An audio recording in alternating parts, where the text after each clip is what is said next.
All right, hello everyone, and I'm going to do a little stream action just for fun. Figured I haven't seen you guys in a while. It would come at a little bit of a surprise. Something I've been messing around with all week. You know, how I have not been playing my main account in the tournaments. I decided, well, I don't feel like playing it again for this tournament.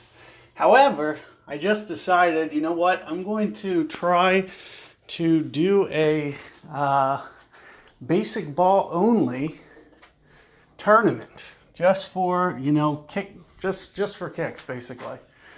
And so I can show you guys. Thanks for showing up here. I can show you guys how it's been going so far. So I qualified pretty decent. I was happy with that. I had some bugs that I was trying to work out on my opening round, but I have entirely went basic ball so far on this account. And I do have adjustments on these shots where I feel comfortable that I can score really well, or I can just miss things as well. So it can really go either way. So far it's been going just so, but it was more about getting the adjustments down. Now I have the adjustments down, so I might be able to do it. And I started this on Wednesday in qualifying 3. Just decided to throw this in here. And thank you guys for everybody who's already jumped in here, wants to see some shots. And I'm just going to get started here. Let me just jump right into hole 1. I just entered this bracket too, so it's probably only about half full. Hey guys, how's it going?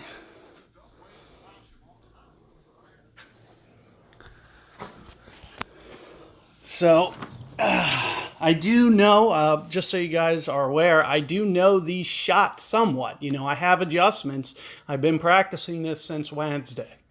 So I qualified like this, and then I opened like this. And this is my only account. So you could see that my opening round, I was still tweaking some things just to make sure that this was even going to be manageable. And I have a general sense of what I want to do for these shots now. And as I was mentioning, you know, it can go either really successful, or at the same time, you know, I feel like my score can be between 10 or 11 on a side, and 15. I could get 15 just as easily.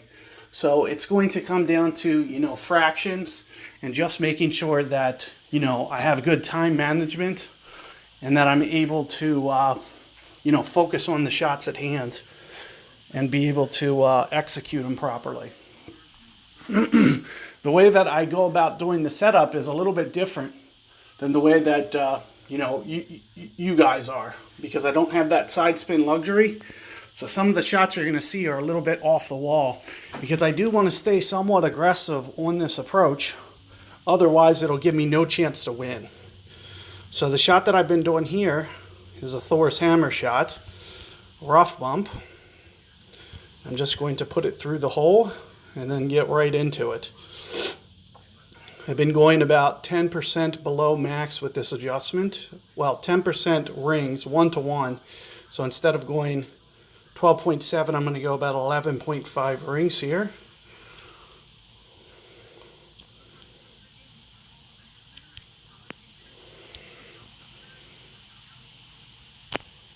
And I called a great ball, our very first shot.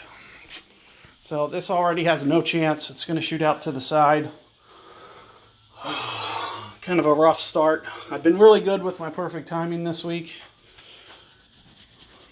I feel like my needle did jump a little bit. I don't know if it is related to going live, and I haven't gone live in a while, but it's a little off on that.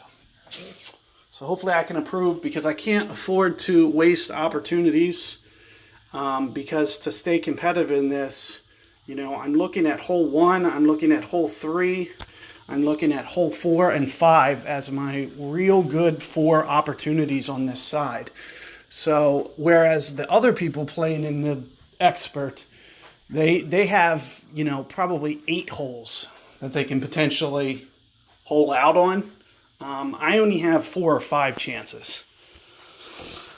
So I am going to have to do better with that perfect ball timing, and hopefully I do.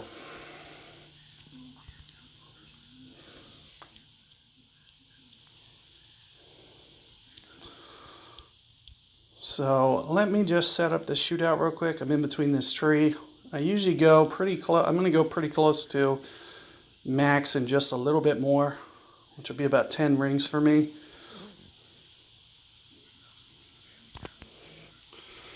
I've got this a couple times on shootout, and I haven't made it on my round, so that's one thing that's kind of annoying me, is I've actually got this 3 or 4 times in shootout, and I haven't got it on my round yet. But this is going to be another hole that I'm looking at that is just a great opportunity for me to pick up a stroke.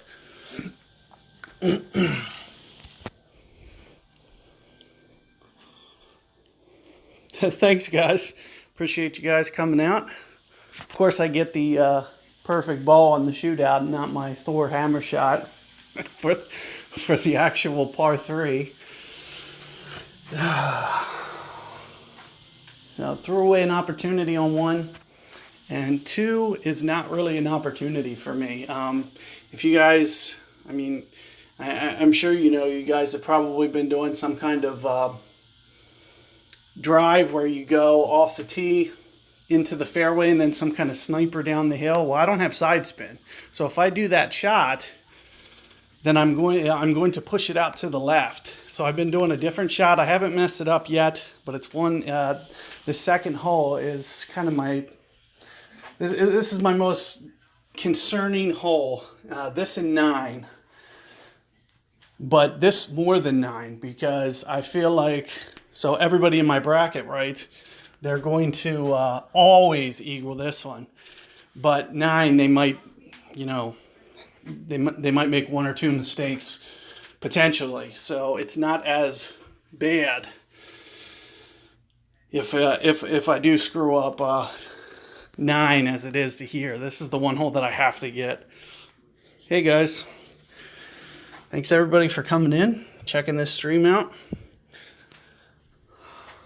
I just wanted to kind of, you know, make this live for anybody who wanted to actually watch what I've been doing. And see if I can't, you know, get a couple interesting things to fall and make a couple. See if I can't put up my best score yet. So, you know, in terms of what I'm striving for, I would say, you know, 14 aside would be kind of my target. But I think I can get above that too. But at the same time, I can falter a lot easier as well. Yeah, I'll look into that, Shay. I might. We'll see. I'm just kind of just getting into things briefly. Getting back into the stream aspect here. So for this hole, what I've been doing is kind of aiming this needle kind of down the fairway here, and of course make sure that I remember my topspin, and I'm just trying to visualize, you know, I know it's going to over curl, so you can see me kind of lining up towards the side, and I want to make sure that after I curl this, oh wow, I forgot to change my bag. That's not good. That's going straight in the sand. I already know it is. I'm going to be very lucky to keep this one on. Whew. So already mental error number 1. I didn't switch from Thor. So I need to make sure that I put Apocalypse on because I need that full foam curl. So I missed out on about 25 curl there. I only had 45 and I can get about 70 on my phone. I haven't been doing landscape. But I should be able to eagle from there. It's just going to take me out of what I've been trying to do for an alba. But at the same time, another mental mistake. So I'm already 0 for 2 on things that I've done wrong. Great ball off the first tee, and then I didn't change. I got to remember to go to the shop every hole just to make sure that I'm mentally prepared here.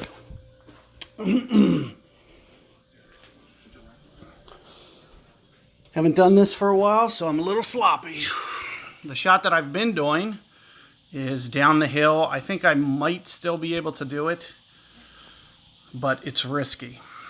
It's going to be very risky. It looks like I can probably get to the front edge of my land zone that I want to do, which is maybe about here.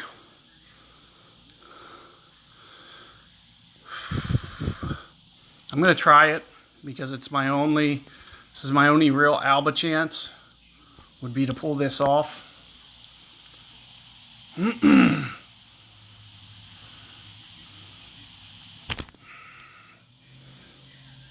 Looks like I missed the tree. That's step one. Did I hit the rough? Yes, and it just trickled out. So I didn't make it far enough to actually rough bump down the hill. That's the shot that I've been having to do, is roll it down the hill with a rough bump. And it just didn't have enough distance to actually carry down because of that club mistake off the tee.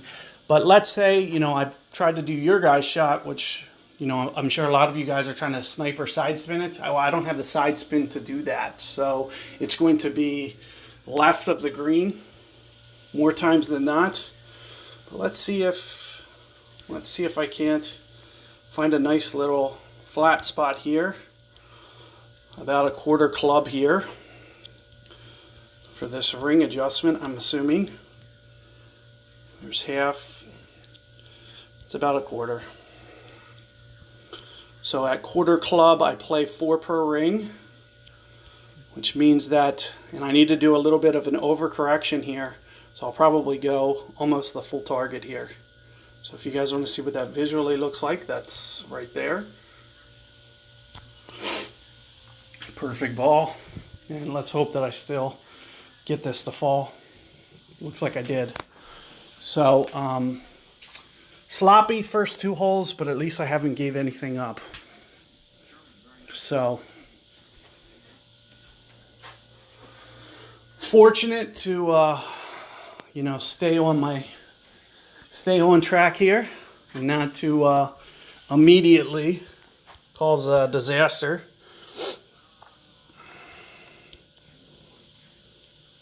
And I usually do this shot with Apocalypse. I'm going to probably need to go into power with Basic Ball Thor.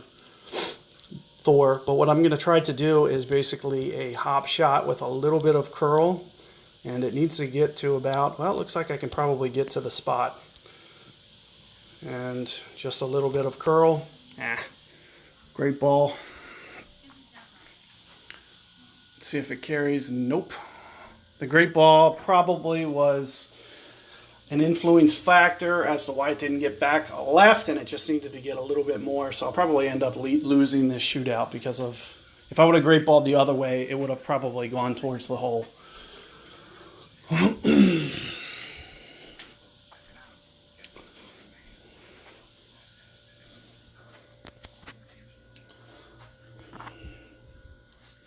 Thanks, Jeff. I got lucky. I gotta clean this up a little bit though. I don't need a club change for 3.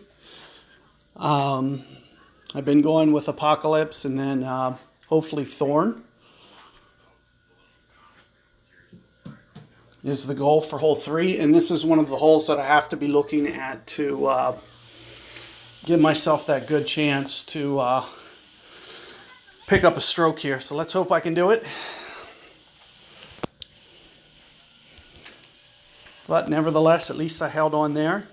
And as I mentioned, I'm not going to need a club change for this one for sure. There's no real threat on this hole. What I've been just trying to do is curl my drive because I don't have side spin, and I've probably been doing the same drive that probably 90% of you guys have been doing as well.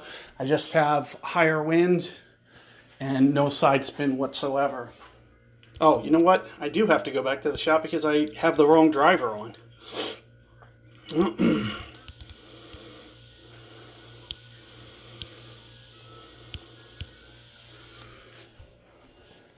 So typically I wouldn't have to go back to the shop, but I was on hole 2 and I brought the wrong driver.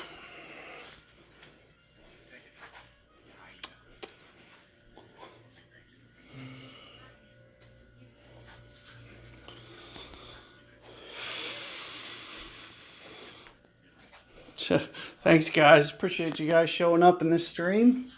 Even though it's really, it's not really going to help you guys for your shots. Well, maybe it will. We'll see. There's some important things you can learn about wind effect. That's for sure.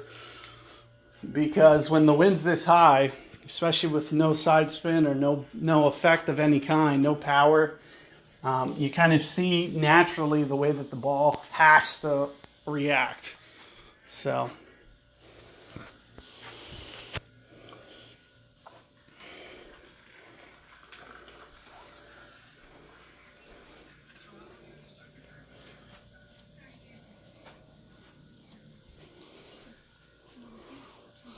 it looks like this guy is actually playing basic ball as well.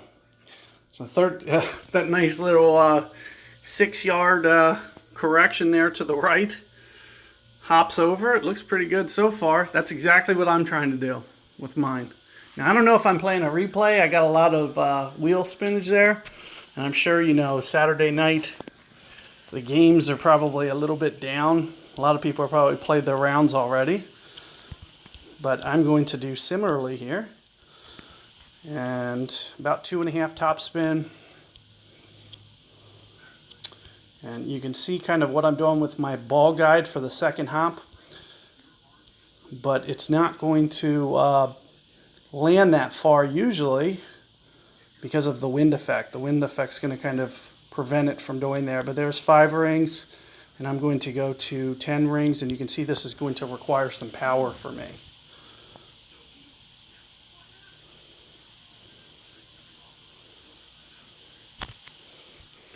So let's see how this looks. Hopefully I don't roll it into the rough. Hopefully I hop over the rough. Looks like I did, so far so good. That's the highest wind that I've had to deal with off the tee so far. So I'm glad that didn't cost me. Hey Roger, thanks for coming. But here you can see, and of course we get the awful wind lottery twice in a row. This is a very hard shot with 14 wind. It's much easier with under 10, but if I play this sound, I should still be able to give it a good go and potentially get it. So this is one of the holes that I definitely want to be looking at to potentially picking up in my round, because there's no real golden opportunities aside from this. So here you can see I actually got the max wind that you can get, which is 14. And I'm not even at max, but I'm going to play it at max. I'm actually going to do overcorrection. So you can see what I'm doing with my ball guide, putting it through the hole. And then I'm going to use an overcorrection. With thorn, this would be about 7 rings. But I'm going to go close to 9 for an overcorrection here.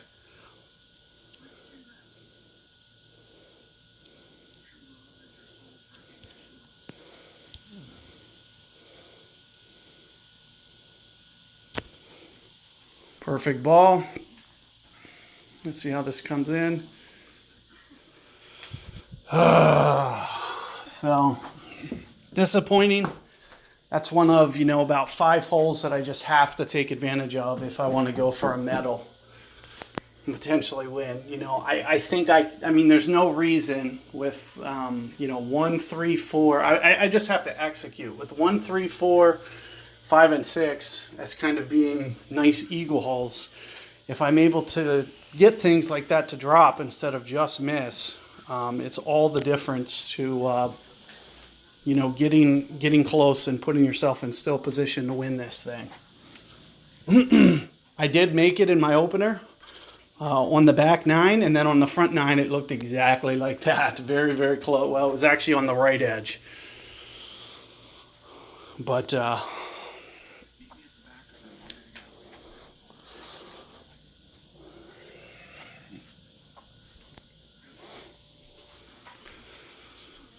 Let's see how this guy does here.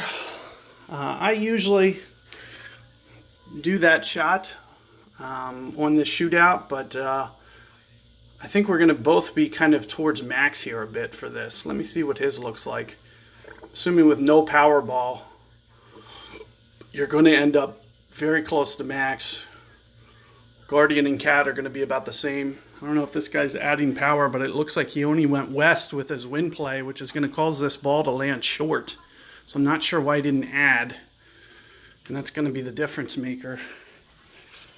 So, that's one of the biggest keys, especially if you're, an earlier player. Make sure that you are I highly recommend you guys rotating the screen. It really helps give you that nice visual. And what I usually do is about 3 to 4 backspin on this hole. But with the headwind, I'm going to reduce that a bit to only 2. So here I'm going to go 2. And I am going to rotate the screen and go right around 10 rings with kind of an offset guide. So you can see how I was keeping it off to the side. There's 5 rings. It looks like I am close to max, but I didn't make it, so that's good. Another great ball. So I got to tighten this timing up a little bit. Can't be great ball in all these shots. But all things considered, not too bad.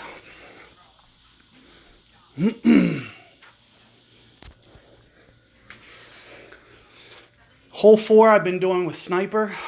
I'm half tempted to use cat so I can move less rings. But I think I am going to make the switch and just go to what I've been usually doing. I have not got this one yet, so I'd really like to on this one. I know the adjustment that I want to use. And hopefully I can get it to work out, especially since I missed 3. Getting 4 is going to be key. It's going to be the last really good chance. I can still pull off the drive on 5 relatively easy. But 7 and 8 are especially hard with a basic ball. Not to birdie, but the actual shots to get the eagle are not easy for a basic ball at all.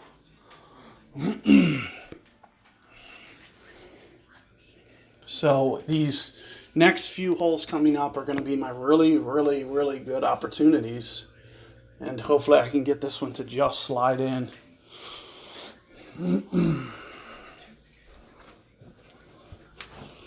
So it looks like I'm up. 12.3. I'm going to play close to 13 rings here for the ring adjustment. And in terms of my top spin, maybe right around here.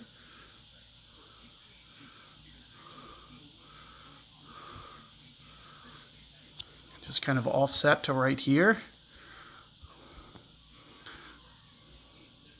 Trying to anticipate the deflection a little bit.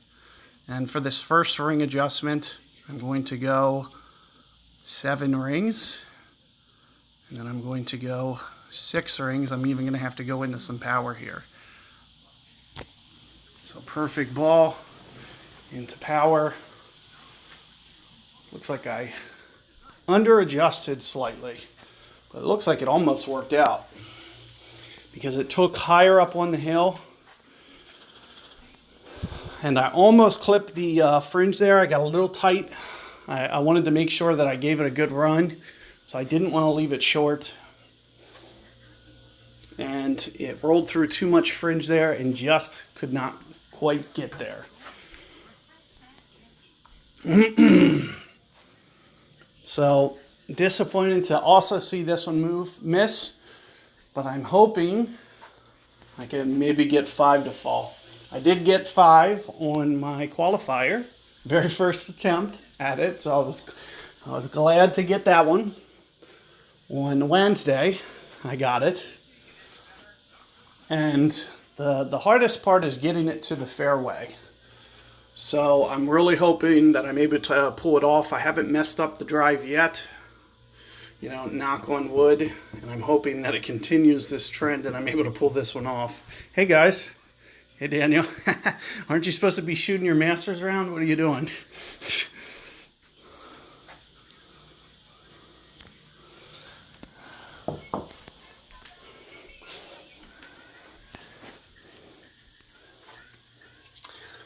So in case you guys weren't aware of the one-on-one training that we've been doing, Daniel just popped in the stream here, and he's one of the Masters participants who got the one-on-one training for this tournament that we did. We did it for rookie, we did it for pro, we did it for expert, and we did it for Masters candidates. And hopefully your guys' rounds are going well. And you guys are posting up good weekend scores. This is a time where you really want to, just be making those minor tweaks and studying everything that you did. So right before I did this stream, I studied all my misses just to make sure that I had a good game plan coming into this stream to hopefully pull it off. And we'll see how it ends up going. Hopefully I can get a little bit of magic here. Going to play this one close to 11 rings. Not going to be able to. Do I still have the max? Yep. So this is probably going to go very poorly. We'll see. We'll see.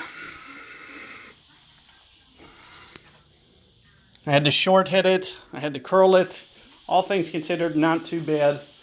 I should have had a better game plan than that. I thought with basic ball I'd be okay, but I think I was thinking of master tees. And that's where the miscalculation was. Because I'm usually not that able to set up driver there like that.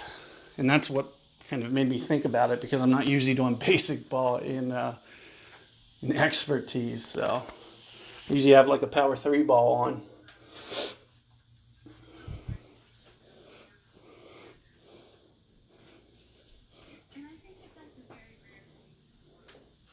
Hey guys, thanks. Keep plugging away at this, see if I can't get something to fall here.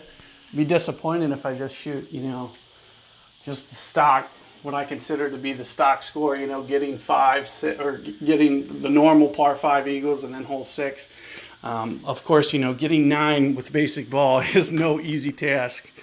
So hopefully I'm able to pull that off, but we'll see. Let me think. Do I need a club change? I do not, but let me just check my bag to make sure. I have the long irons. I have the long sand wedge. So if you guys are doing this when you're expert, do bring your longest rough iron and bring your longest rough iron, your longest sand wedge. Fortunately, I haven't been in either yet, so I'm hoping I can pull this shot off. It's a little bit different with basic ball, but this is kind of the win that I got that made it evident to me that because if you guys saw the way that I was playing this on Wednesday, I was doing it with a little bit of counter curl, and then I played this round afterwards, and I realized that you don't need to counter curl it. The side spin is plenty. I did not play expert or masters at all, so I still am sitting out my accounts. I've been far too busy with this training that we've been doing that I just don't have time to play these rounds. I did this just for, last minute on Wednesday. I was like, you know what? I'm just going to do it just for, kicks. Somebody mentioned it like a week ago, and I thought it was an interesting idea. Somebody just brought it up in my group and was like, have you ever done this? And I'm like, well, no, it seems relatively impossible on most tournaments. And then I was looking at the holes and I was like, you know what? For this one isolated tournament, it might be very possible. So I have to get this a lot closer to the tree than I want. It looks like I missed it so far. And it looks like I got it. So if that is any indicator of what it takes for you guys to get your drive there, if I can do it with basic ball, there's no reason you guys can't be doing that shot. All you need is the right spin. You don't need to try to curl it. I'm getting too aggressive. I don't even want to do what I'm doing. Because you can see how I'm curling it just to get a little, and it's basically 50-50 that it hits the tree, 50-50 that it misses it. And it looks like, you know, I just got lucky to make sure that it missed. So, thanks guys. Appreciate it. Hopefully I can get this one to fall, because I do need to start getting something if I want to, you know, give 14, 15 under a side. And that's what I really need to be doing to be looking at potentially winning, would be, you know, making some things happen. So what I've been doing here is right around 2 backspin. I keep my guide short because it's going to expand out a bit. So you're going to see me kind of leave it short intentionally, kind of at this angle right here, because I know it's going to expand out. And in terms of my ring play here, I'm going to go right around 14, maybe just a little bit light of 14. So there's 7.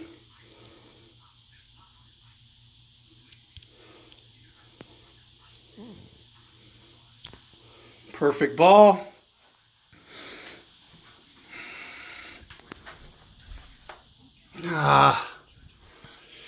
So most of what went wrong there had to do with, you know, the angle that I was pulling at. The problem is, you know, the farther you have to pull, the more precision you lose. So when you guys pull that angle that you're pulling the wind, when you guys have, say, 7, 8 wind, and you're going half the amount of rings as me, that means you're getting double the amount of precision. And so when I pull at an angle, I have to be, you know, twice as precise as, you know, the guy's hitting 7, 8 miles per hour, because if I'm not, you can see that the ball deflects off twice as far when you move twice the rings. So you do have to be very, very careful with the way that you're pulling in higher winds. And unfortunately, you know, I wasn't able to get that one. Speed-wise, I had it pretty good. I would have been a little bit happier if I only did 13 rings instead of 13 and a half, but I was going to miss it anyway, because you could see my pull angle was off. So the only way I would have gave that a chance would have been if I great balled it left. So it just goes to show you how important, you know, setting that angle and being very precise actually is, especially when the wind gets up this high.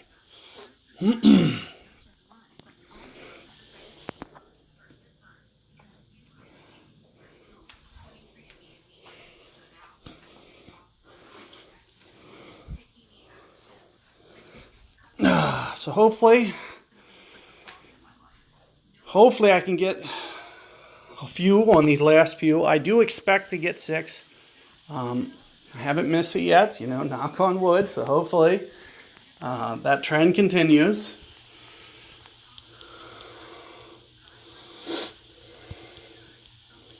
And I hate that I switched to sniper. So you can see how you kind of get very close to max here with your power. And I'm going to try to offset the guide, because I know when the wind effect, it's going to get a little bit more left.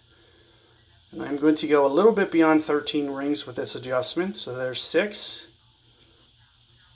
Here's, unfortunately, 11. These damn bushes. 13. Going to curl it a bit. Oh, geez, another great ball. Well, the ring adjustment looks pretty decent. But of course, the great ball might not have took the hill at quite the angle that I wanted it to, because you could see that it almost came in a little bit too left, and I needed a little bit more of that right slope to get it towards the hole. Might have been a better shot. Perfect ball. But all things considered, not too bad. We'll take it.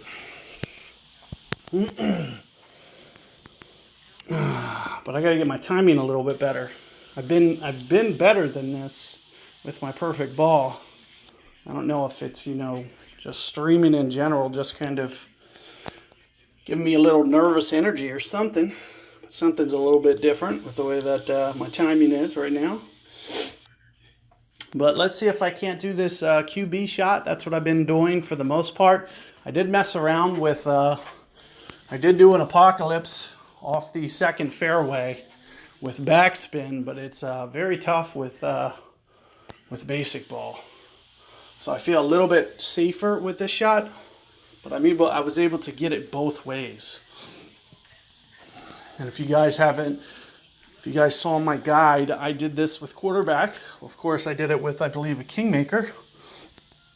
Have 35% extra, and it's a little bit harder because you have to anticipate wind effect so much more with a 13 mile per hour wind, for example.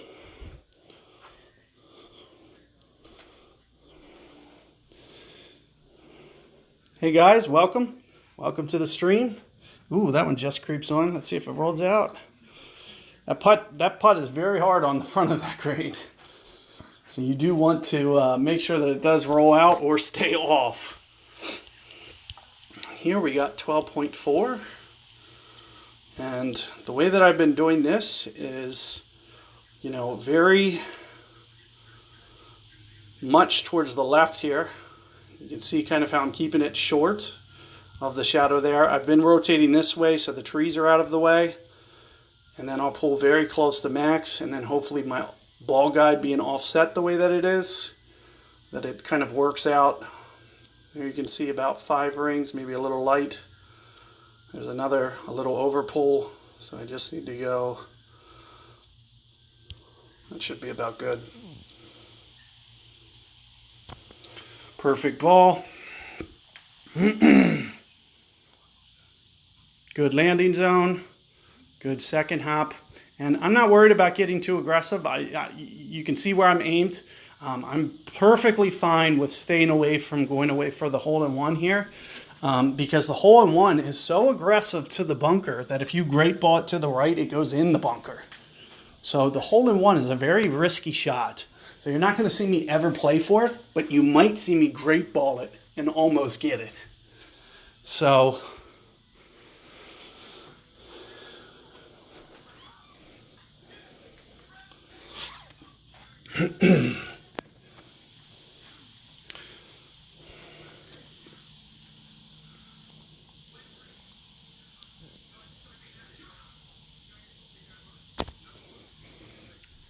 perfect ball. Get that eagle. So much needed. First stroke I picked up, but that makes me only on pace for, 13, but I haven't got 9 yet. I've been kind of playing it like a doofus on my 3 attempts. I've been trying to lay it, so I'm not going for it first off. So I've been trying to lay it up. I've only laid it up successfully 1 time, and I've laid it up into the rough the other 2. So it's a little disappointing that out of 3 attempts that I only have, 1 proper edit, but I'm hoping to stay out of the rough on both of these. Would be ideal.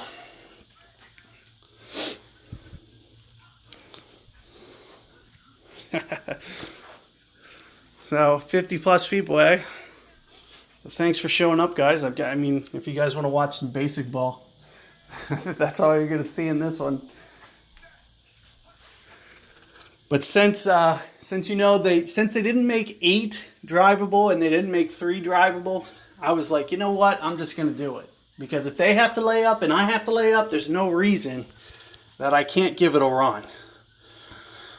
And whether or not I'm able to position myself well, I'm assuming I probably won't at this point since I only have 1 shot in on this side, but you never know. So we're going to keep going and just see how it goes. I'm going to do this with some curl because I don't like the way that the guide's coming in, and I don't really think I can fix it. I'm also going to do an over ring correction as well. I'm just going to reference aim this one using positioning. So I'm basically pulling to markers on the green instead of playing rings. Oh, another great ball. So here it comes in. It looks like I don't have the speed very good. I was trying to keep that guide long and hope for some compression based into being a headwind, and it looks like I anticipated it wrong. I just barely snuck that one out. Probably didn't deserve that one.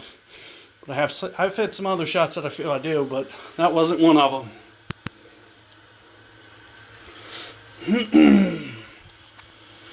So let's switch. Wait, what was this? 7?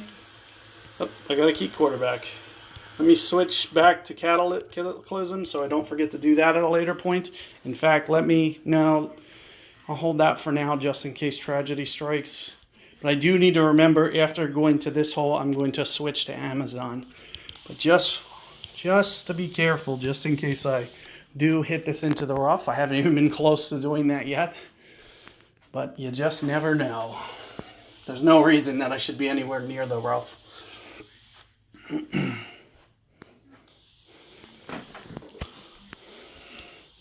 So 13.4 here. Full backspin. And I've been looking for a specific spot, kind of, about 3 rings from the edge, just to play it kind of a little bit safe. Kind of similar to this, 3 rings from the edge. And then I've been overcorrecting this. I'm only going to go 11 rings here. So that's what I'm going to do for my correction, if you guys are wondering.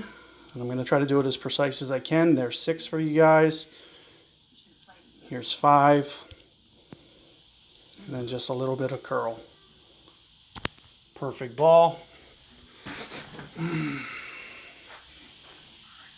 It's coming in a bit hot, I think. Turn. Nah, that's the best attempt I've made so far, so can't really be disappointed with that. But disappointing to say the least. Another one that I just miss out on.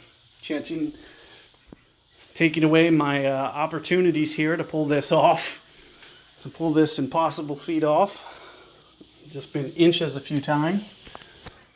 Just minor tweaks that I could technically make and, give this a run, but it's just not falling into place.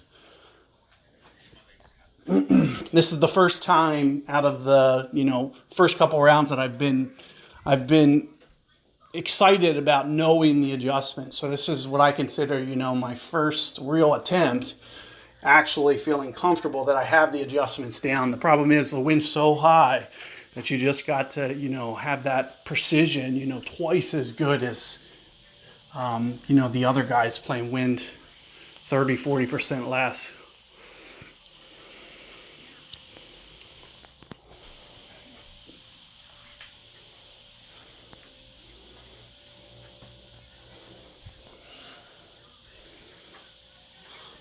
So what I've been doing on 8 is I've been intentionally trying to drive it into the rough. So I feel like that's my best chance to actually still make eagle. And you actually see a par on one of my cards because I actually accidentally, instead of driving it into the rough, since I don't have side spin, I did it a little too aggressively and I dumped it in the water, trying to drive it in the rough. So if you want to hear something that's kind of a funny thing to have happen, aiming for the rough intentionally, hitting it in the water, is very high up on the list of kind of one of the craziest things I've ever had to do. I don't know what to do here. I'm going to try to pull off this shot. I don't know why. More for fun than anything. Just bored of playing the normal way. What's that, 10? I don't even know how many rings to go. I'm assuming it's not max. That's too much curl. That's too much adjustment too, because where that's landing, it shouldn't be that aggressive. So it was an overcorrection. I'm assuming it's, very closer to a min adjustment, because what I just did there was at least 2 rings too much.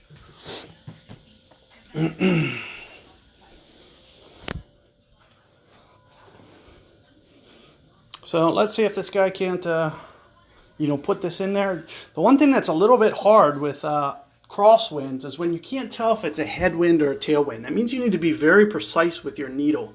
If you're not very careful on this shot, it'll land long, it'll land short. It's because you don't have the correct needle position. So when you can't tell if it's a headwind or a tailwind, those are the toughest cases to actually play the wind. And that one there looks pretty good. He's going to easily pick up this shootout. I could have went that way, but it was too simple. Just tired of you know, playing kind of the norm. Might as well just try some things out. So let's make sure that I switch my bag here. Now what I've been using is Houdini. I'm going to go away from that a little bit, but let me figure out this ring calculation real quick. 60 accuracy.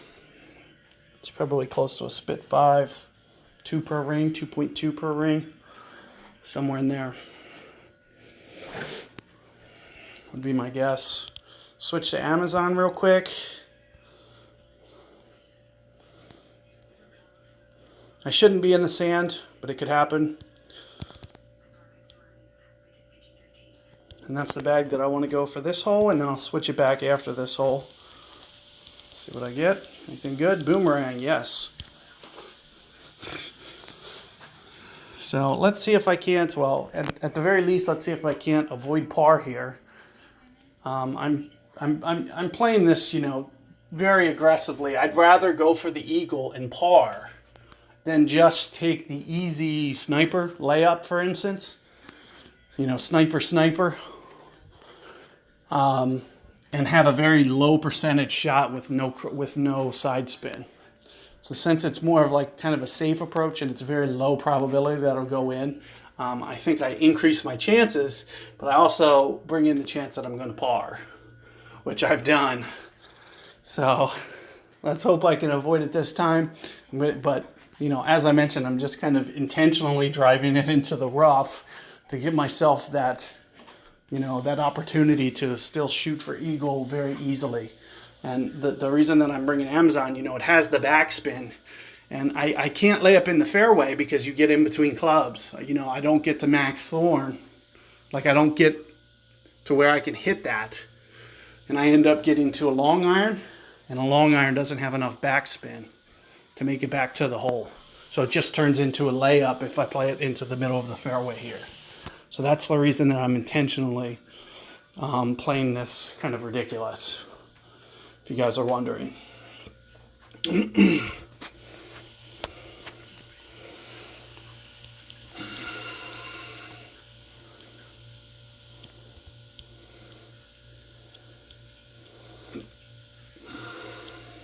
So I'm going to play very close to the rough edge, keeping in mind that the wind effect should hopefully hit it into the rough. I'm going to play very close to my max ring adjustment, which is about 10 rings.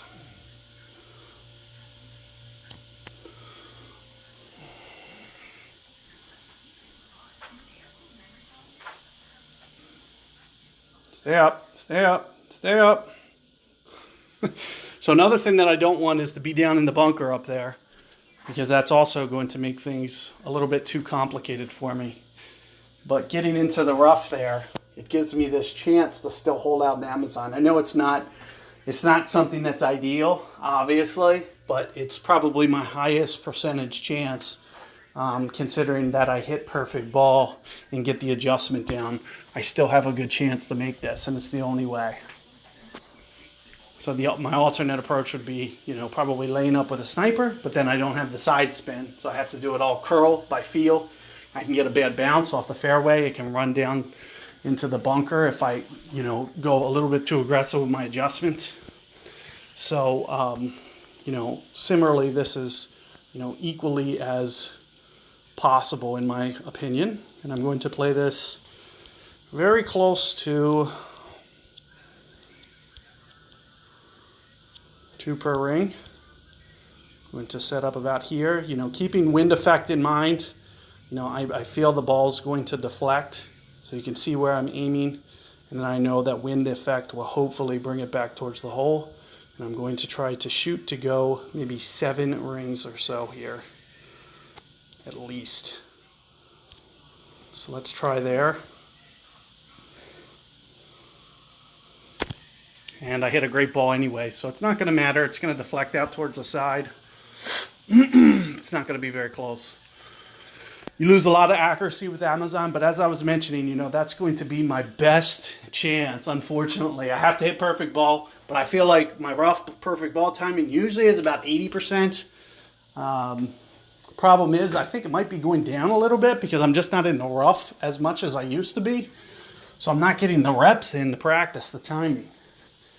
So with that, I think it's causing me to, you know, kind of drop it down to maybe 60, 70% sometimes. But then I'll still go on runs where I still hit it, you know, 10 straight times. So it really just kind of fluctuates. But unfortunately not able to give that one a shot towards the hole.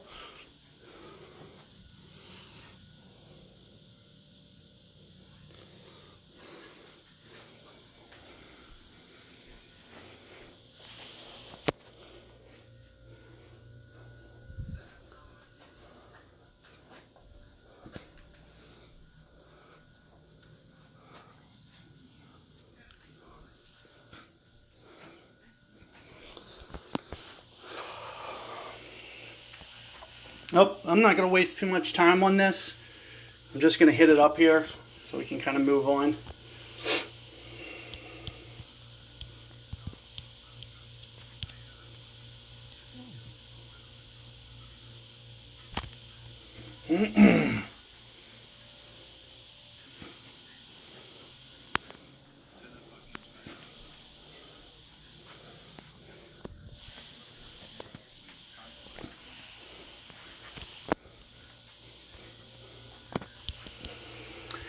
So hopefully I can at least get to the 13 number and then maybe post a 15 on the back, I'm hoping. But that's still going to be questionable that I can even get this one. So I'm going to do what I can. I'm going to switch out Sahara Spitfire just in case tragedy strikes. I'm going to have a little bit more precision with that club. I'm going to keep Amazon on. I have been in the rough. I've intentionally laid up all times that I've tried to play this. I'm not trying to go very aggressive. I'd rather have, in my opinion for me, I'd rather have a thorn than I would be in the rough. I think my probability is higher make percentage. So you've been seeing me. The problem is I've tried to lay up 3 times and I've only successfully done it 1 time because it's a crazy hard side wind.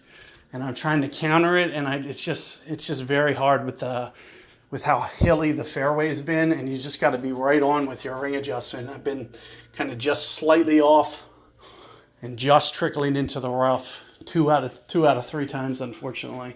So that's one of the things that, you know, I tried to study kind of the hardest before setting up this stream to just make sure that, you know, I kind of have an idea of what I want to do for that. And that's what I encourage you guys to do as well, is, you know, have a game plan. You know, ideally, you know, you know exactly the shot that you're going to do. So you see me doing this, you know, I'm doing this on my phone, and I just know exactly what I'm doing. Spin everything before I even get to the tee box. And having that strategy is kind of your key to success, to shooting lower and more consistent. And learning from your mistakes is another key component. So when you guys miss, for instance, by say a yard, then say, okay, last time I missed this by 1 yard. So this time I'm going to set up just 1 yard more, or I'm going to overplay the wind by one more yard. So one of those 2 things, and these are the type of mental notes that you need to be storing. And that's one of the best reasons that I recommend for you guys to record, is to give you that tool to go back and look and watch and say, okay, because you're going to forget otherwise. So using a recorder is key for that learning component. Here I'm going to play about 10 rings with some curl like this. This is just kind of my layup shot.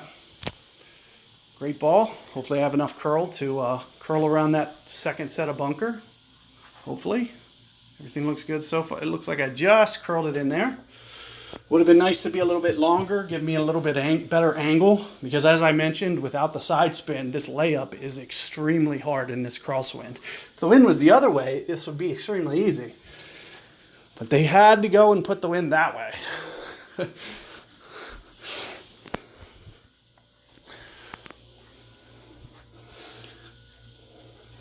So I always have to do this with some curl. And since I don't have side spin, and I just have to guesstimate how much curl that I have to use. Very hard. It's a very hard layup. That's why I've only pulled it off one time. Plus, not to mention, I'm trying to get very aggressive down there. I'm not trying to lay up right into mid-thorn. I'm trying to get it as far down there as possible on top of what I just mentioned. So the fact that I'm trying to still stay somewhat aggressive here is part of the reason that I've been failing with this layup. I could easily just backspin this and set this up easily, but there's really no value in doing that.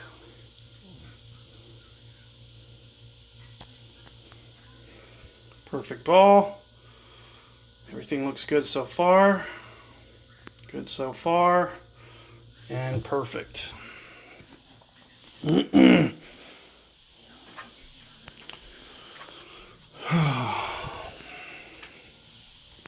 Let's see where we're at. 64 watching. You guys are quiet. I appreciate you guys being here. Hopefully you guys enjoy watching me play, you know, basically birdie golf here. Not making too much.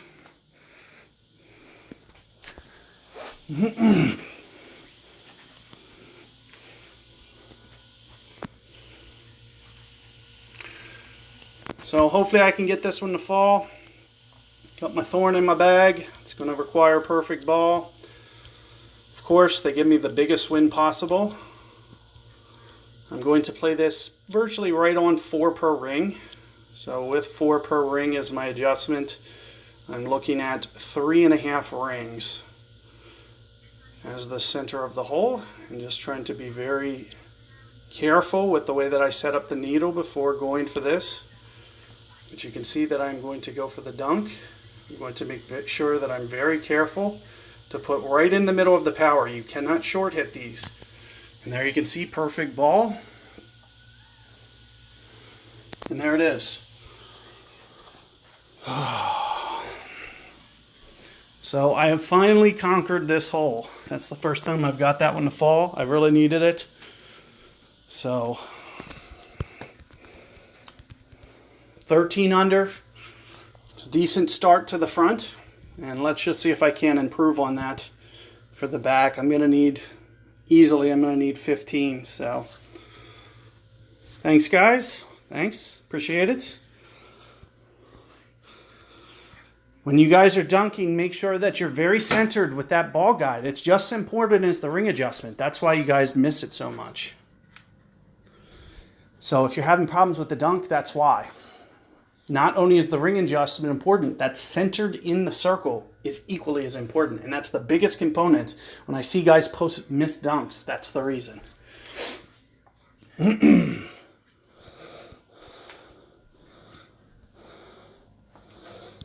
So let me switch to Thor here.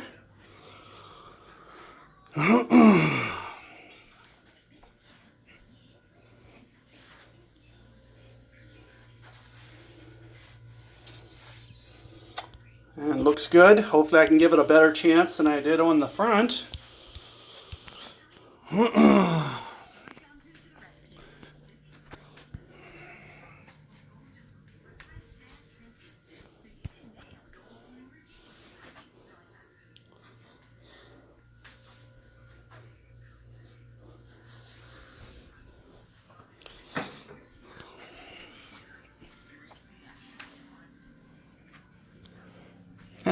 Thanks, guys. Appreciate it. Appreciate you guys showing up for this basic ball stream. I got to start getting stuff to fall, though. It's getting a little bit late in the round.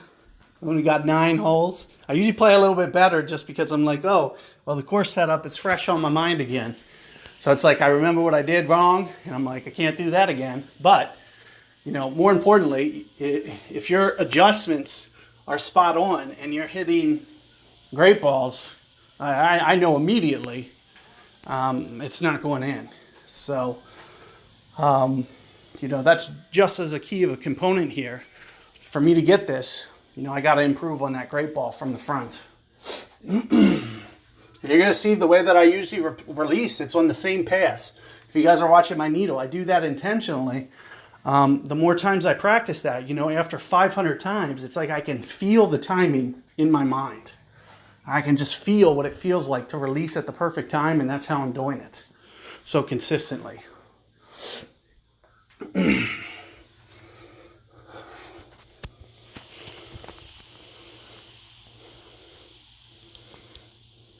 So 13.7, I'm going to go a shade over 12 rings, maybe 12 and a half. Very similar to what you guys saw me do in the front. Just kind of put it through the hole like that. And the key component here is getting that needle as straight as possible here. So take your time with that, but equally as important, after I have that needle straight, I got to pull it the right angle as well. So what did I say, 12 and a half rings?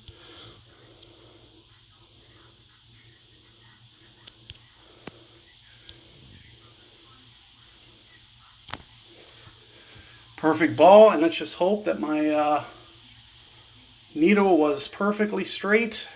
Oh, come on. I need a stroke. I need multiple strokes, but Jesus. And as I mentioned, with that level of precision, had I only adjusted half the amount of rings, for instance, there would only be half the error in that pull that I just did. So at a 7-mile-per-hour wind, I would have probably hung on and made that. So that's how big this extra wind as a factor is. Those little negligible differences are twice as big. So that's the biggest thing that I can, kind of have you guys take away from this is you really got to worry about that angle is so brutally important. It's so important, not only that you have it, the wind needle, you can see how much time I take setting up the needle. I rotate the screen for like 5-10 seconds every time before I even start pulling my rings. So both those are equally as important as one another.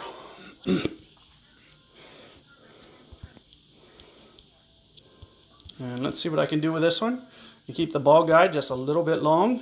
I'm not going to use much curl here. I shouldn't need it, especially if I stay aggressive with my ring adjustment. I'm going to go very close to max, which is maybe 13 rings for me. I was going to release there, and then I blinked. So I figured it was probably best not to release. And here you can see the one time that I wait one extra time to release, I actually missed the perfect ball. So that kind of shows you that, I don't feel as comfortable on that second pass throw. I can still do it, but I don't feel nearly as comfortable. I feel, I've been really good on this tournament. This stream has kind of taken away. I think I've maybe hit 2 or 3 great balls on my actual round. Hole 1 was one of them. I think I might have had one more. But I've been relatively sound otherwise. Shooting my, Monday to Wednesday when I was teaching doing the training for the learner burn stuff that I was mentioning earlier. And only recently, on this account. Today, just kind of started slipping a little bit with my great ball here.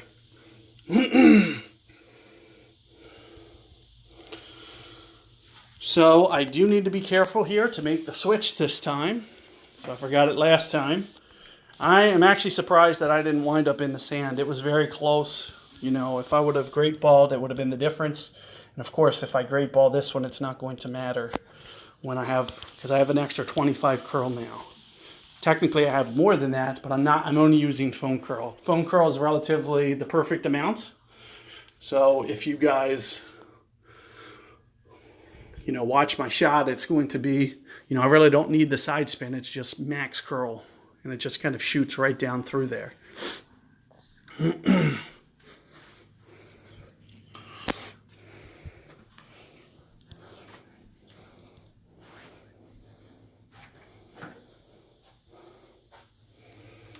So we're up to 72 people in chat. Appreciate you guys being here. Let's see if I can't play this a little bit better than I did last time. I'd love to give this one a run. I really regret forgetting to bring my tee. I was a little sloppy early there. You saw me great ball one, and then you saw me forget to change my bag. Just errors that I don't make. So it's a little annoying to see, because it just kind of, I don't think I'm going to make two, but just to completely take that attempt away. And I barely was able to hold on for the eagle. That's the first time I've been there. And, I just got fortunate that, that it actually played true the way that I expected it to. So I am happy about that. And what I was mentioning on the front was, you can see how I'm kind of intentionally offsetting it to the side a bit. I'm kind of, you can see where the wind's pointed up towards the left. And the reason I'm doing this is because I know it's going to curl beyond max. Anytime you have mega tailwinds like this and you apply this huge curl that I'm about to do, it ends up over curling beyond where the arrow is pointed. So that is the key component that you guys have to remember when you're going about these shots. And here you can see I shoot, even with the great ball, it looks still okay, but you can see that great ball caused me to get over a little bit to the right, more right of center, more than I wanted. And just do be careful about that needle, the way that I have it pointed out to the side, because you just kind of got to estimate. And the more tailwind you have, the more that it over curls. So for that was at least, a 3 ring. It was basically, because I was setting up about 4 or 5 rings offset there, and then with the great ball, and then it kind of came a little bit closer to the edge than I wanted there. But here you can see a much better tee shot for me, and it technically gives me a chance to go for this. It's still a very, very difficult, challenging shot, but at least I can set up for it, unlike what you saw me do on the other side. Unfortunately, the trees are in the way, so I'm not going to have the best visual, but it's better than nothing. So if I kind of assume this as my landing zone, I'm going to pull maybe right up in here. I play this pretty close to 1 per ring, maybe somewhere in here. Just a touch of overpower.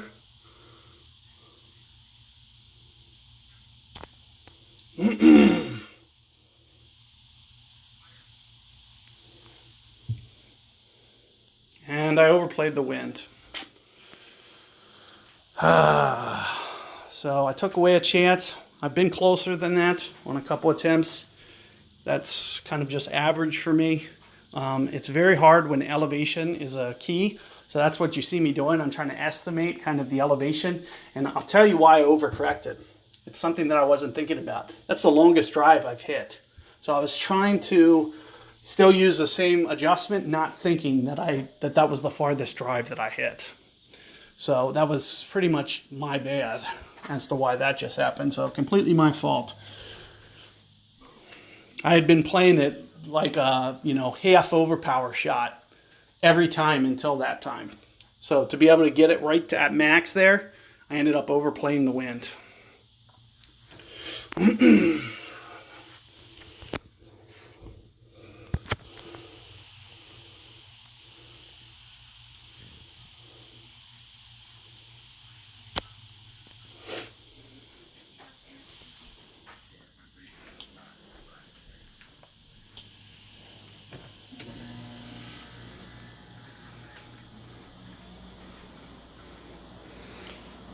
Hey Cube.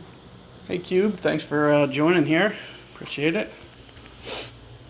Unfortunately, my opponents dropped off a little there.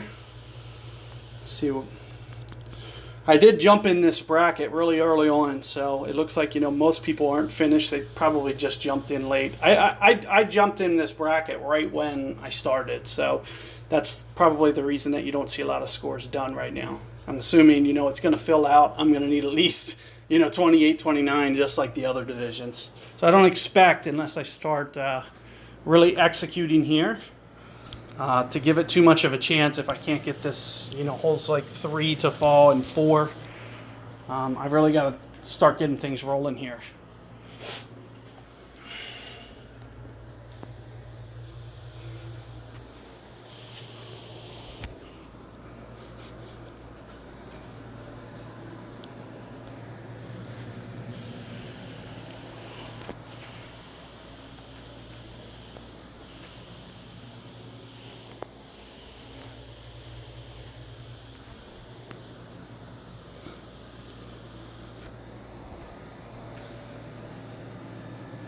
Thanks, Fred. Appreciate you coming. Hopefully I can get a good tee shot. That's exactly what I want. You can see kind of where my opponents bounce. That's perfect. So you almost get a dead straight arrow from there, which gives you a very good chance to make it. At the same time, I don't want to waste an opportunity, especially with basic balls. So, I am a little cautious. As much as I'd love to be down that far and have a very easy shot, it's also a very aggressive type approach. That can be a little dangerous to attempt. But very similarly to what I did on the front, I'm going to go right around 10 rings for my club, right at max, and we're going to do this with curl. No power,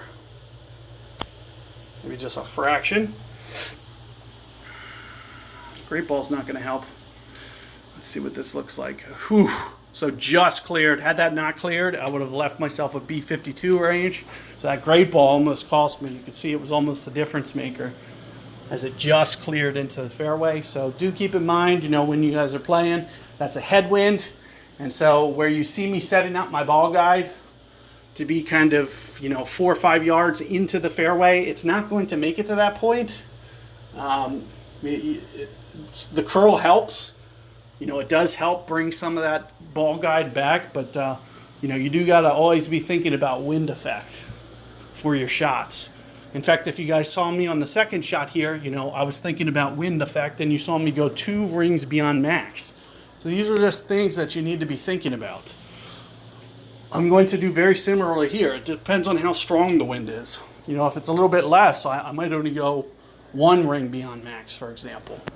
But it's going to fluctuate, somewhere in between 1 and 2 rings beyond max here, depending on where I am. And if I'm a little bit farther, it looks like I might be a little bit farther. So I probably am going to kind of stick with that over calculation again. You can see I'm putting the guide right into the hole there. Definitely going to play max, which will be very close to 7 rings, and I'm going to go at least 1 more again. So here you can see me straightening up the arrow, pulling to 5, pulling almost to 9. Oh, come on. I felt the needle jumping on me there. This is not going in. So another wasted opportunity. I felt the needle kind of jumping or lagging behind a little bit. I feel like my release point, it just wasn't moving very fast. And then sometimes, it only do it so often. And I'm assuming, more than anything, it could be, I don't think so. It has to be something game related as to why that's happening. But also specific to the device, if you have more RAM, of course, it's going to happen less and less. And, my phone does have plenty of RAM. I use a Note 8, if you guys are wondering what device I play on. But disappointing to say the least. I potentially just took a stroke off my scorecard just by hitting a great ball. So it just goes to show you, sometimes how critical that timing can be to your round performance. Let's see if I can't improve a little bit on what I did earlier. I'm going to try to land here with some curl. Play very close to max on my ring adjustment. 7 rings, 9 rings.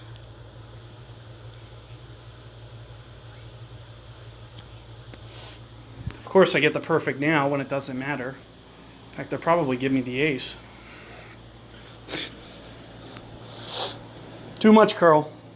So if you wonder what happened there, I was not getting the angle right. If you saw what I was doing with my guide, I was kind of keeping it to the right of the hole intentionally to curl it back. What that was doing is it was creating a better angle to kind of shoot up. Since I don't have side spin to kind of use as my wind effect to kind of straighten it out, I have to kind of anticipate the wind a little bit in order to get it to shoot straight up through there. Otherwise, that wind angle is going to cause it to deflect off and come through the right. So that's why you saw me deflecting it right intentionally and then trying to curl it back. And what I did is I just curled it too much. So I had to basically gauge how much to curl, and it was just too much.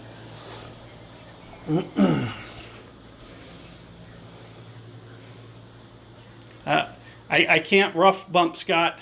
I have a basic ball into a headwind here with only 180 yards. I don't have that, 12-yard luxury that you guys do.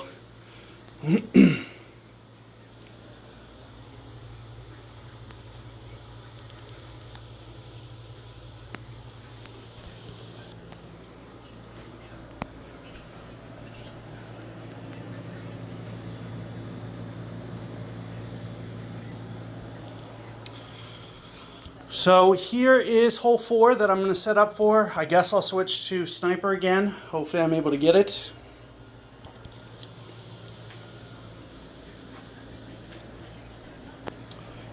So we'll see. I really do need to get this one. This one in 5. So hopefully I can, execute some good shots. Throwing away 3 was not, I threw it away on both sides. So those are 2 shots that I just needed to have. They're the best opportunity for basic ball on this course setup. So to not pick those up is probably the biggest things that I've wasted thus far.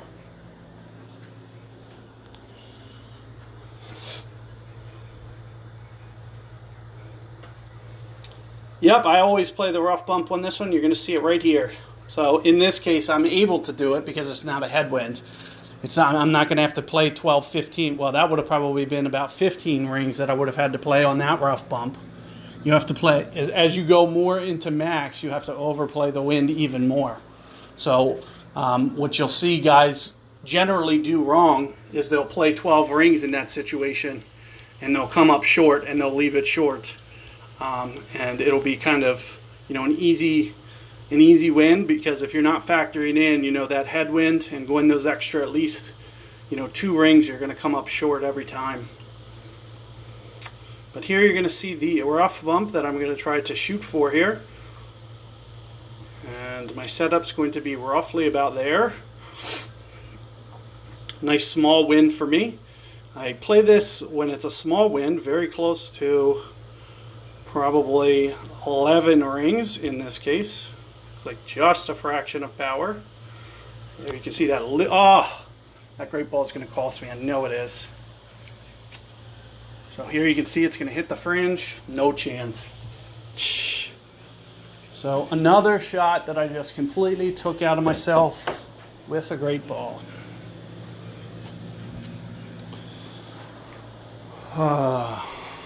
Very frustrating.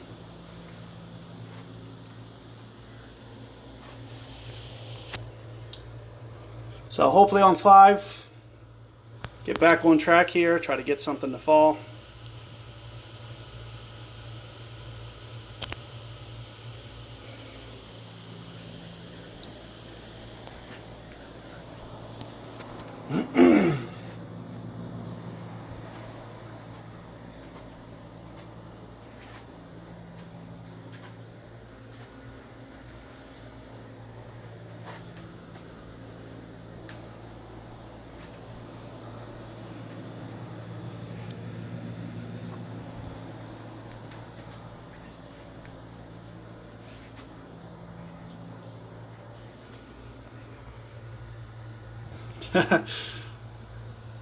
Hey Ryan, thanks for coming out.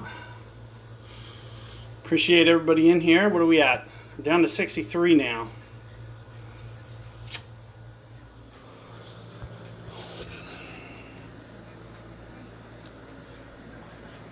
I'm not sure, Scott. We'll see. I've been very busy with other things that I have going on in terms of teaching related to this game, that I just haven't been playing my accounts at all. So this is kind of my first time in a tournament beyond Wednesday in quite some time. And I don't know exactly when I'm actually going to pick up my clubs for myself again as of yet. So we'll just have to see about that.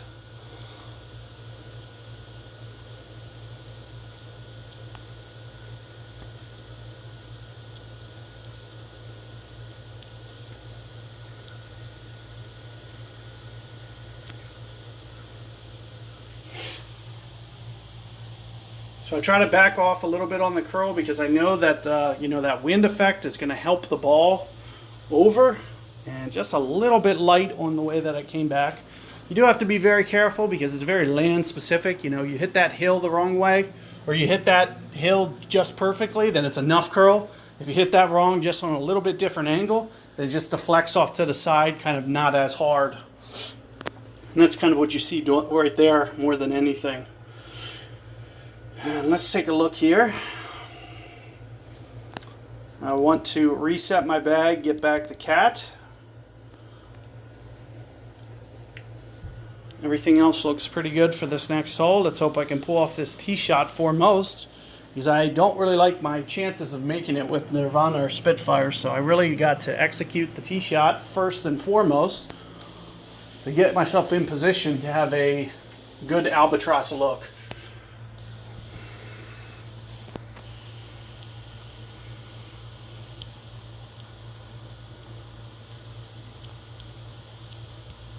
So what I try to visualize here is about, you know, 13 rings down, and it's just kind of a visual thing because I don't have any aids or anything to tell me where 13 rings is. So this is all kind of an estimation, and since I really don't know, this shot is a bit of a challenge. Well, let's see if I can't get it. Perfect ball. So it's just bending the tree again, and I just called it, but it didn't catch. Almost too much curl. So that's the most curl that I've had on it. That's as right as I've been. What I've been doing is gently rolling it under that tree. It was about to do it, and you know, one thing I could have done was, well, first off, the thing that I did wrong was I didn't go left enough. I was trying to guess, trying to visualize, you know, I'm looking 14 rings down, just trying to guess, and I was just a little under on that guess. So for that reason, it landed a little bit too aggressive. You can see where my opponent landed. It easily misses that bunker, and since I landed so right there, had I not curled it at all, I would have still been in that fairway. So it's a little disappointing to be here, but to be honest with you, since I still have guide, I'm not terribly worried about this spot. I'd worry about the bunker more than this. This is makeable. So let's just say, for simplicity, I'm going to play about 2 per ring here for this shot. And you can see kind of what I'm doing to the guide. I'm kind of keeping it short intentionally because I know that it's going to expand out. I'm going to go roughly 7 rings here and just see how it goes. Unfortunately, this is my first time in this situation, so I do not know how this behaves. I called a great ball anyway, so it's not even going to be close. It's going to shoot out to the right. Let's see if I had the ring adjustment pretty good. I know I short hit it a little bit. I'm running out of time there. And it looks like it probably wasn't going to make it to the hole anyway. So 2 things that you have to consider, especially once that wind gets up very high. So I'm in a straight tailwind, right? So 2 things are going to happen. First off, the ball guide is going to expand out, but at the same time, you're pulling away from max, and significantly too. I'm almost pulling to 3/4 club. So what ends up happening is if you use the max number, you're going to end up usually pulling too much rings, but sometimes what ends up happening is that ball guide expansion just kind of negates the effect, and it almost plays spot on to kind of max distance still. And that's, you know, basically the strategy to what I was just doing there, was I was just trying to anticipate that and not hitting that shot all week. That's the first time I've been in the rough all week. I haven't done it with the basic ball since that fourth attempt, and I haven't done it with you know, the teaching accounts that I was doing for the learner burn training either. So my first look at that one, a little disappointed, but it wasn't going to go in. It doesn't look like, even with perfect ball. I would have probably left it on the front, and that would have been very frustrating.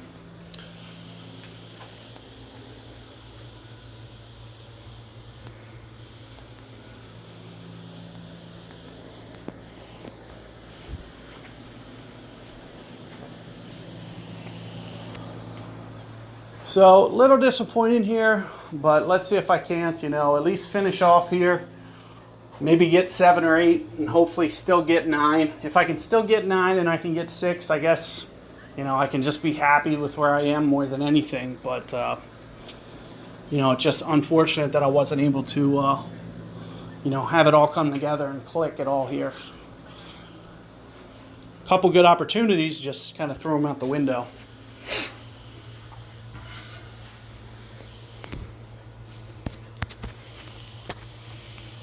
So that's going to be a very hard shot to beat, especially into a headwind.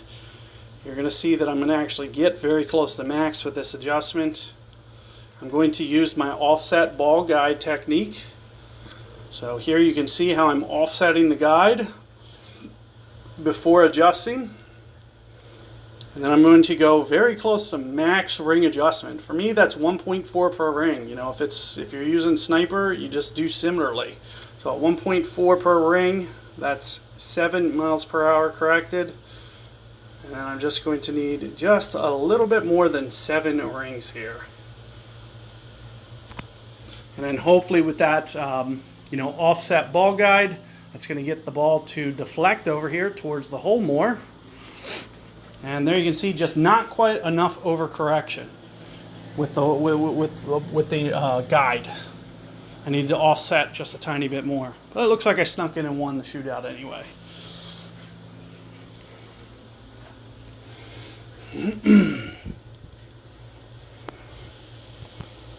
So let's keep going here. Hopefully I can avoid the mistake here. Just hit it into the center of the green like usual. Thanks, Brian. Appreciate you guys showing up. Thanks for showing up.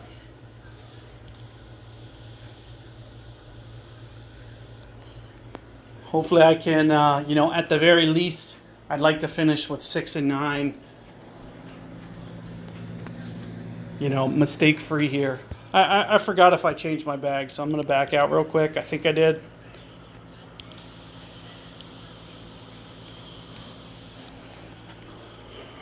But,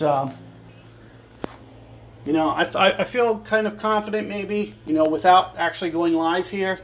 I might have had just a tiny bit, little bit better focus, but negligible. I mean, it's just, I'm just not used to, you know, going live like this. So there is an adjustment period. You know, I really didn't feel comfortable going live until I did it, you know, maybe like 3 times, like the 3rd time out of the week. That's when I started to kind of get into a groove with it.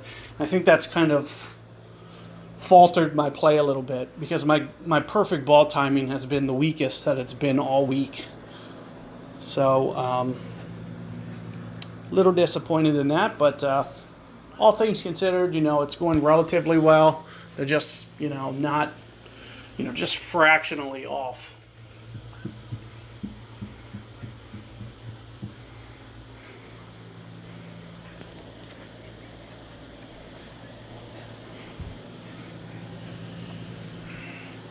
Oh, go in. Oh, come on. I would have secured my eagle. I would have went for the dunk. Berserker QB dunk. So that guy got robbed. There's no way that I'm going to where that guy just did unless I great ball it. I can tell you that I am not playing it that aggressive. I'm going to play very similar lines to what you guys saw me do, more like here. But half of this is for offsetting my ball guide, and the other half is, of course, to account for a great ball to the right, because I don't want a great ball to right to go into the sand. And there's 5 rings. There's 10. Had to kind of free air that last one. Ah! Another great ball. So the great ball left, not necessarily what I wanted either, but you can see with the strategy that I got going here, it's basically allowing me to great ball left, right, and still get this eagle. So this is what you guys saw me do on Wednesday on my channel, and how I really encourage you guys to play this hole. Because you see, I played this mistake-free. It's because I gave myself that correction to miss left, I gave myself that correction to miss right. So with a great ball right, I might have made the hole in one. I'm not going to intentionally try to great ball it, because if I great ball it into the bunker with like a 2-ring great ball, I'm going to be mad. So I'm not doing it intentionally, but you know, I would have been perfectly fine if it accidentally happened. So anytime that you do these, make sure you scan the zone to make sure that there's nothing going to be fishy with your shot, and then also make sure that you pull it into the center. I cannot stress that enough. That's one of the biggest mistakes that guys make, is they don't pull it into the center, or at least get it to the bottom half. You know, you can overplay it, you just can't underplay it. So guys, they'll just put it in the shot circle, but they won't be centered enough, and then it'll miss, and then they'll make a post on the group and be like, well, why did this miss? And it's the same answer every time. It's because you didn't put it in the center.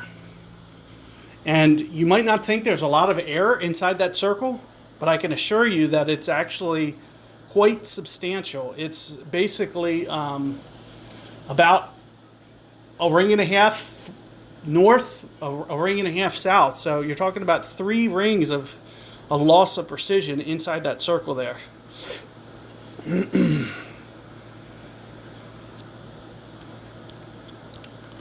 So let's see what I can do here on the fly. There's 5 rings. I'm going to have to just free air this because I was running out of time talking. Another great ball. So let's see how this comes in. Doesn't look like I put enough backspin on it, but all in all, not too bad. I'll take it, I guess, for doing it in about 6 seconds. But I don't expect that one to win.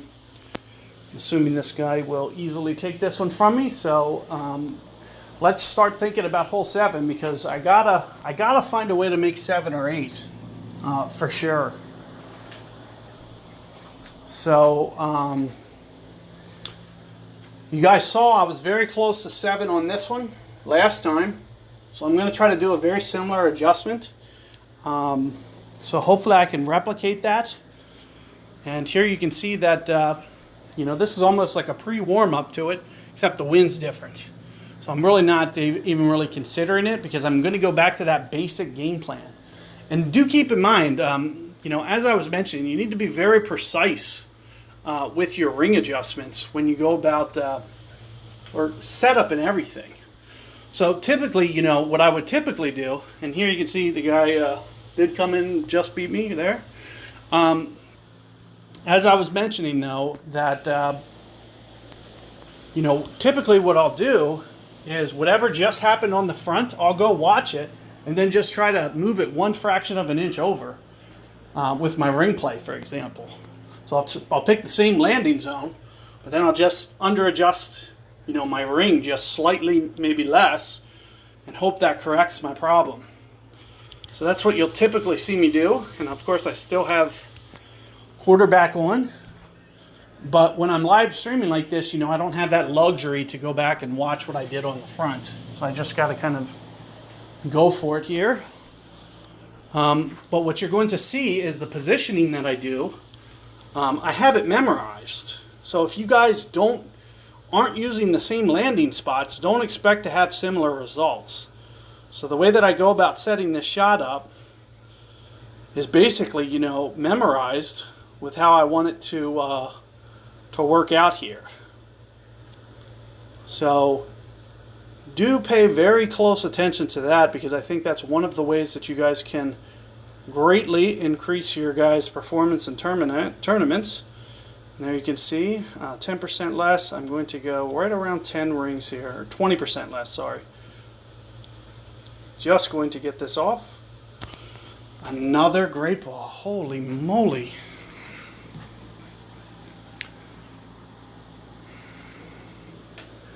So it looks like my pull angle was slightly off there because it came in a lot too hot, but also additionally, you know, that great ball to the right probably cost me, you know, to bounce differently off the fairway as well.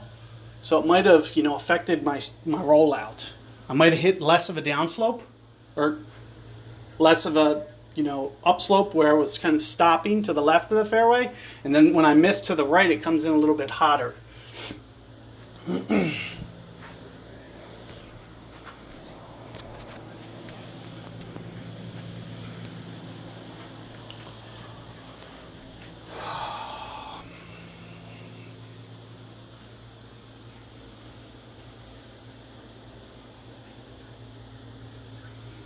So last opportunity here, hole 8, to get something, maybe to get to 27.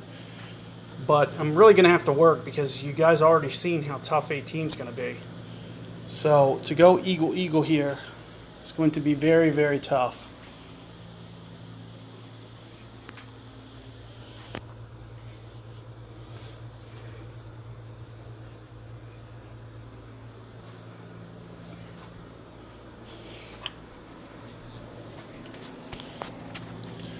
So my round, overall, it's going pretty well. It's definitely pretty sloppy, but you can see the way that I go about preparing for the tournament. It's to avoid the mistakes. So the shots that I go about trying to set up, I know that they're going to be very safe, and I know that I can pull them off. With a lot of times great balls. So I'm thinking about setups that are going to be a little bit safer, to give me that, confidence to still be able to pull off the shot.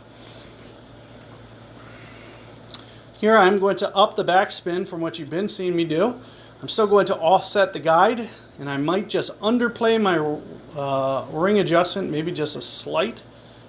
Let's see if I can rotate this needle just a tiny bit, and I'm going to go roughly 9-ish rings here. Just going to get this off. Of course, I get my perfect ball back when it doesn't matter.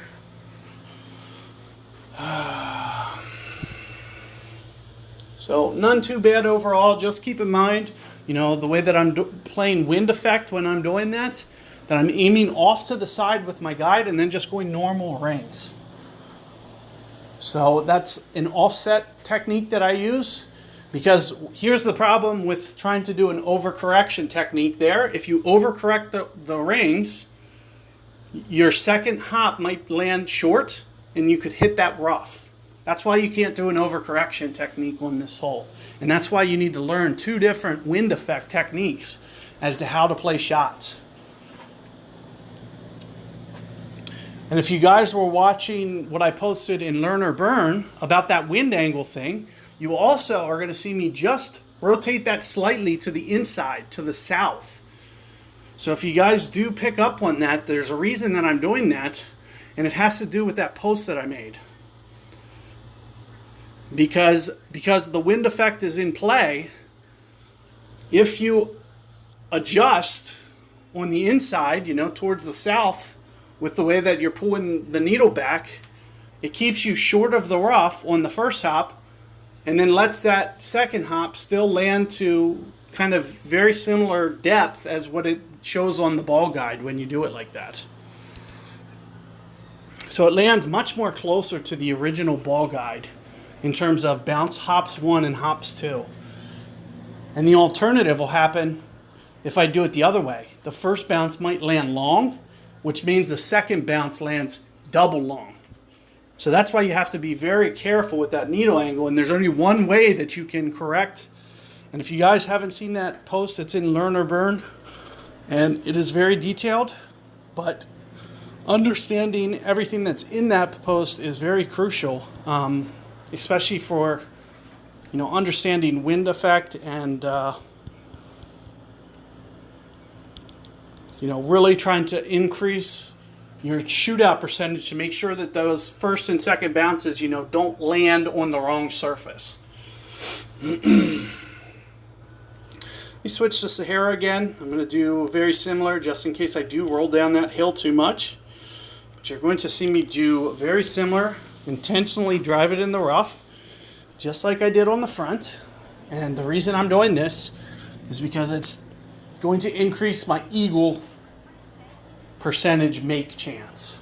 I might be able to make this shot, say 20% of the time, whereas the other one, I might only make if I try to do a sniper layup, I might make that like 2% of the time. It's going to, really be a small number. Whereas if I can get perfect ball like this, I'm going to be on the edge of the cup, very close. If I can actually get it to where I want off the tee, positioned into the rough. And as I mentioned, I can't get to short iron range like you guys can. So I can't play for the fairway.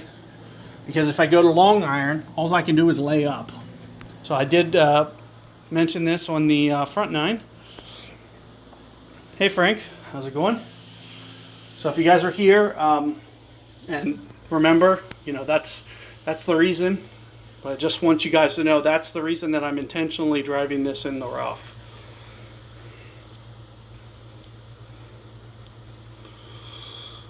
So I'm setting up to basically land right around here, hoping that the wind deflection is going to push that right into the rough there. And I'm going to play very close to my max ring adjustment otherwise. So 5 rings, and just a tiny bit of power here.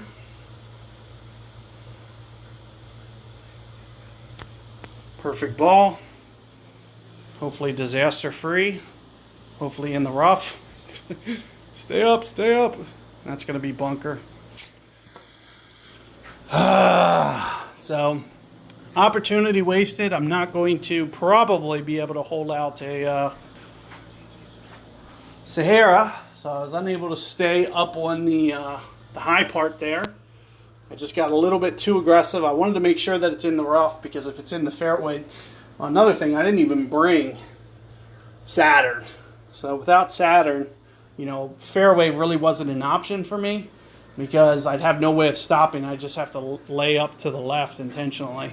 I think technically I might still be able to make this. What did I say about Sahara? It's probably 2 1/4 on the front.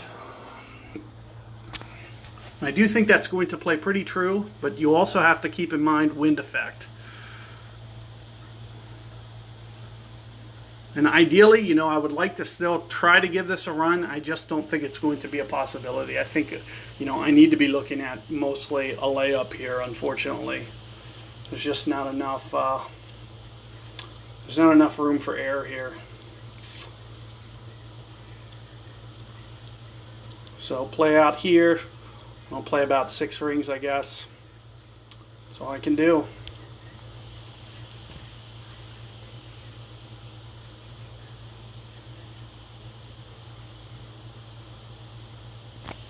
Perfect ball.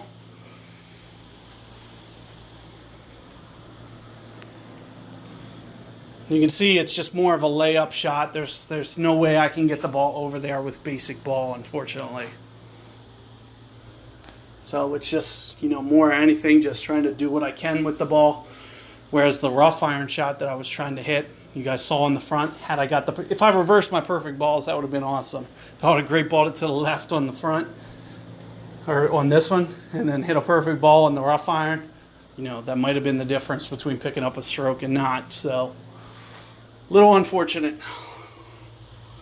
But let's see if I can't finish this off and at least get to 26, I guess.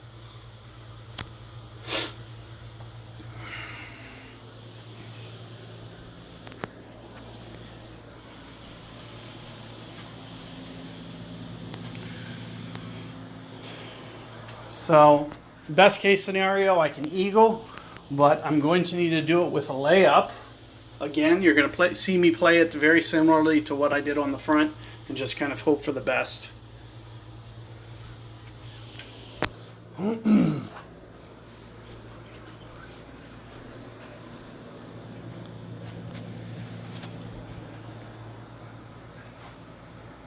So 68.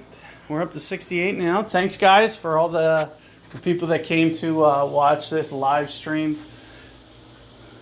Basic ball play for the expert bracket. Unfortunately, I'm not going to be able to pull it off. I just wasted way too many opportunities here. My perfect ball was very shaky. This is the worst it's been all tournament. So, a little disappointing, but let's see if I can't finish strong with at least a good finish on 18 here.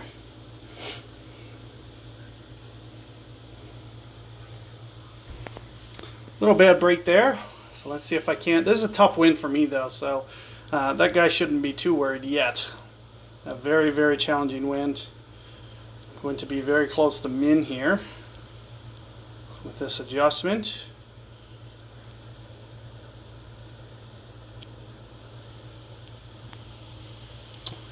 I'm going to use quite a bit more curl than what you've seen me doing.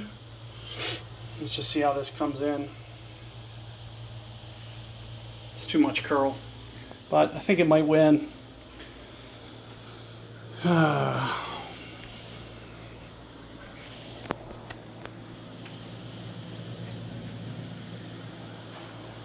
So last hole here, just slow and steady here. I didn't do anything impressive here for you guys, unfortunately. Just been kind of plugging away, playing pretty mistake free with a couple close attempts, about 5 or 6 that I'm kind of disappointed in.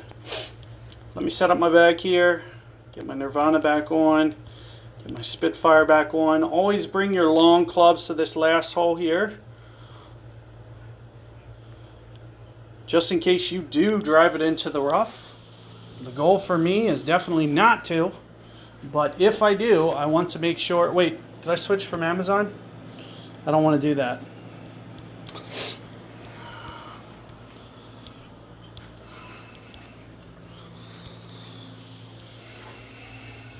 So just as a safety net, if I get up there by the green, I still want that full backspin option. Without the side spin, it's very hard to make the Nirvana shot without side spin, because what you guys would usually do is you'd probably try to hard left spin it kind of around the corner on the pitch to kind of, you know, spin it up towards the hole if you're where I'm laying up to try to keep it on the green and just kind of keep the ball on the green. Will be a nice run out, but I'm not going to be able to do that shot with basic ball.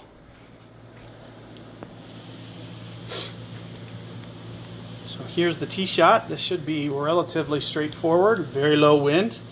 Here's 5 rings right there. I'm to play very close to 10. Very close to what you guys saw me do on the front 9. Some curl here, some power. Just kind of playing within my means here because I know I'm laying up. So it doesn't need to be overly aggressive. It just needs to be in play.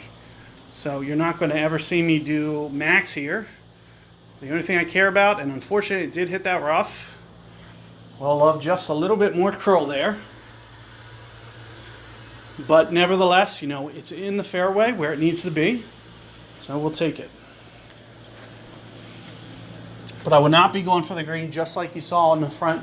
You know, I do have the top spin to technically pull it off. It's just too low percentage of a shot. You're not going to see me take a chance like that.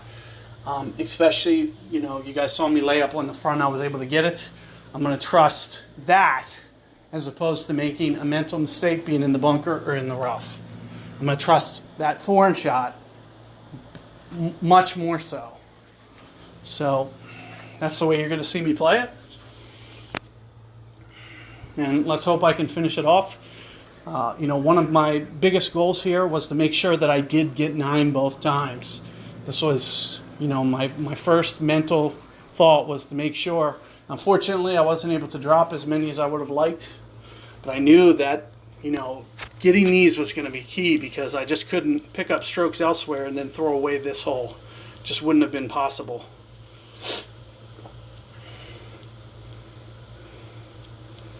So here I'm going to start my aim here. I usually go very close to max on my adjustment, which for me is 10 rings. So that's what you're going to see me do here, right around 10. And then get that curl to bend it back around the corner. Oh, that great ball. That's going to go in the rough. So yet another mistake. I've done that 3 out of 5 times now. I just can't hit that shot. And again, I know that that needle is lagging. I don't know why it's doing it, but it did. And that's the reason that, you know, I've birdied this hole is because of that. That's what I'll do. I'm trying to bend it up there to get it as far as possible up there to make that pitch so easy that I can still make it, But this is why I brought Amazon. I'd have no chance at this with Nirvana. So that's the reason that you're going to see me bring Amazon. I still technically have a chance at this. It's going to be, well, without getting that first bounce, it's going to make things a lot harder. We'll see what this looks like. I'm assuming that's maybe 2 1/4 per ring, maybe 3 per ring. And I'm going to see first off, I'm going to see if I can do this dunk or not, which I don't know. It's going to be close.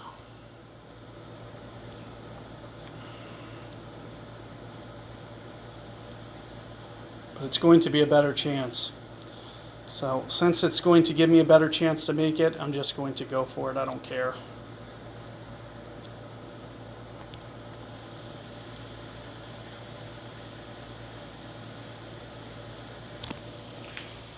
So I'm assuming that I'm probably going to miss it. It looks like I underplayed it just slightly. It does roll down into the rough. So, you know, it was an aggressive approach. I could end up parring because of it. But, you know, might as well go for it. I mean, I'm not winning at this point anyway, so. And, of course, with the Amazon, you know, great ball is going to come into play. You know, if I don't perfect it, there's essentially, it just doesn't have quite the accuracy. It's about 85 for my club. It's just not quite high enough that I can keep the precision inside the cup like you can do similarly with a Nirvana. So the goal was, if I hit that first bounce on the fairway, it's up there far enough, I could have actually still gone for that dunk shot. Would have been really nice if that guy made that. That would have been awesome.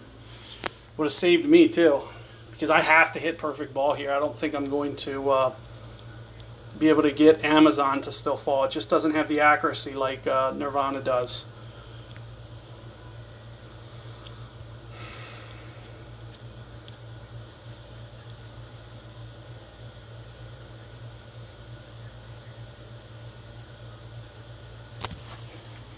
And it looks like I was able to get the perfect ball timing right into the pit. Still saved my birdie. And as I mentioned, you know, I felt the dunk was just a higher percentage chance. So that's the reason that I went for it. And probably just marginally better. But without side spin and without, you know, a true ball guide, there's a ridge by this hole. It looks like they flattened it a little bit. But with the way that ridge is there, I'm not going to trust the green to be able to, you know, backspin a Amazon into the hole. So that's the reason that, you know, I went for the dunk, if you guys are wondering. Even though I had a feeling that I was going to end up in the rough. It was a lot more aggressive, but that's the reason. Okay, so what did I do with Thor? I haven't done this with the Pac yet, so this could end really horribly.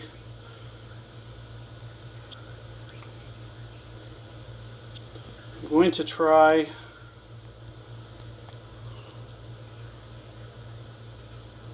be 9 rings.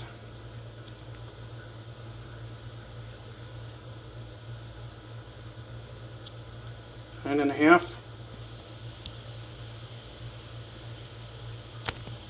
Perfect ball.